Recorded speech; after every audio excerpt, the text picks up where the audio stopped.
Breaking news મળી રહ્યા છે સમાચારમાં। બનાસકાંઠાની વાવની પેટા ચૂંટણીમાં ગરમાયો આયાતી ઉમેદવારનો મુદ્દો। હર્ષભાઈ સંઘવીએ કોંગ્રેસના ઉમેદવારને આયાતી ઉમેદવાર ગણાવ્યા। કોંગ્રેસના ઉમેદવાર ગુલાબસિંહ રાજપૂતને બહારના ઉમેદવાર ગણાવ્યા હતા। વાવના કોંગ્રેસના નેતાઓને જ પૂછો, કોંગ્રેસના ઉમેદવાર જ વાવના નથી। હર્ષભાઈનું આ નિવેદન। વાવની પ્રજા પોતાના વિસ્તારના ઉમેદવાર પર જ વિશ્વાસ મૂકશે। કોંગ્રેસે વાવને વિકાસના કાર્યોથી વંચિત રાખ્યો છે। હર્ષભાઈ દ્વારા આ નિવેદન આપવામાં આવ્યું હતું।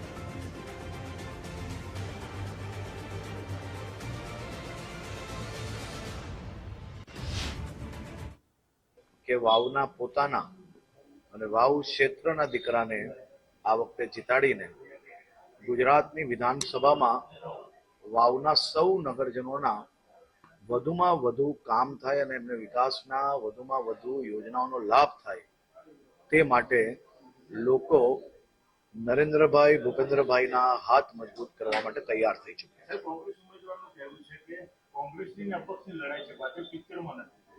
કોંગ્રેસના ઉમેદવાર જ વાવના નથી ને શું કે બિચારા, તો વાવના તમે કોંગ્રેસી નેતાઓને જઈને પૂછો શું દુઃખ।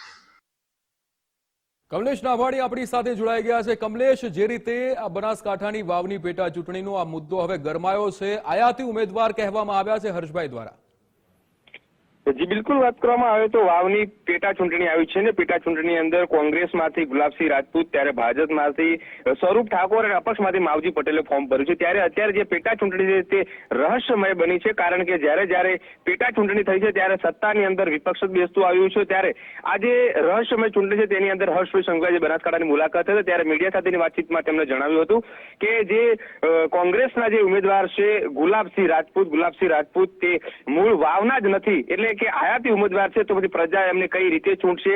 છેલ્લા ઘણા સમયથી 7 વર્ષથી જે રીતે જ્ઞાનીબેન ઠાકોર અહીંના ધારાસભ્ય હતા, પરંતુ ક્યાંક ને ક્યાંક વિકાસના કામો નથી થયા, તેમને લઈને તેમની વાતો વાગોળી હતી અને તેમને કહ્યું હતું કે જે આયાતી ઉમેદવાર છે તે લોકો તેમને પણ સ્વીકારશે નહીં તેવું તેમને નિવેદન આપ્યું છે। જી બિલકુલ કમલેશ, સમગ્ર માહિતી બદલ આપનો આભાર।